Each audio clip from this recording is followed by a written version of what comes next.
Thank you very much. I view the testimony you have, while some of it is not new, it's worse than we've heard in the past, and to be very alarming. I suppose that if there were someone who shared the view that what we need to do is convince people their government can never serve them effectively and that we need to privatize Social Security, that the situation you've described would be a good way to build support for that point of view.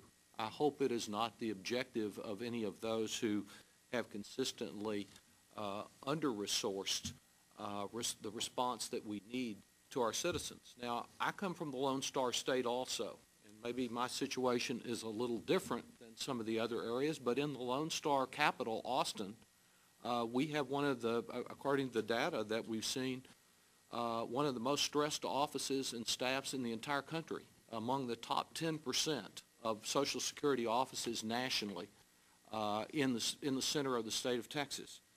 The concern that I have is obviously for those public servants that they're able to effectively do their job and don't end up in the situation that you described, Mr. Woolsey, for a colleague. But obviously our broader concern is how well are seniors and individuals with disabilities, how well are their needs being met? And we have data here that is not someone's opinion, but it reflects reality, that the odds are if you're an individual with disabilities or you're a senior calling to inquire about your benefits and the procedures that you should follow to sign up for Social Security at the appropriate time, the probability is you'll get a busy signal instead of a response from a public servant. And I am troubled, and there may be more than one of you want to respond on this, but I guess I'll address it to Mr. Skierczynski. I'll try again. Skierczynski. W's like a V. Yes, sir. The CZ like a CH. Skierczynski. The additional concern I have is if you manage to get through the maze and actually get a public servant there to answer your questions, and you're laboring under some misconception about what is in your best interest, about when to apply for what, is this what you've referred to as a gag order? That, that the word is out there, at least informally, don't correct any misapprehension that the caller has. There's not time for that. Just accept whatever misinformation or misconception that person might have, and don't try to advise them of what reasonable alternatives that may be more in their interest are available so that they have a choice and can make an informed decision.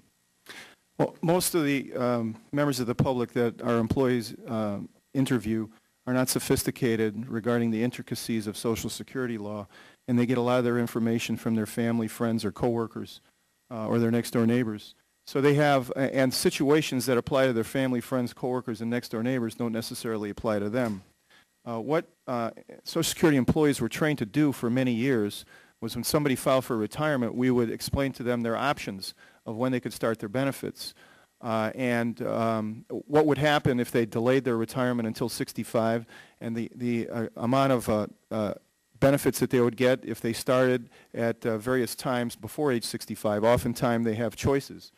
And then we would explain to them how long they'd be ahead in total money received if they used early retirement as opposed to filing for full retirement at age 65.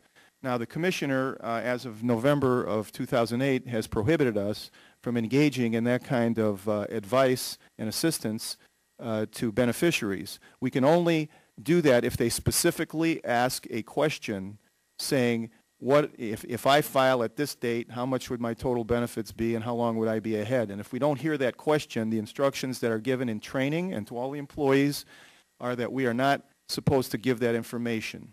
So if someone manages to get through the maze and actually reach you instead of a busy signal, and they're operating under a misconception, you're being told not to correct that misconception. If they come in and say, for instance, I want to start my benefits when I'm 64, and they come in 6 months, 3 months before they're 64 and they're not working, they could actually get their benefits right away.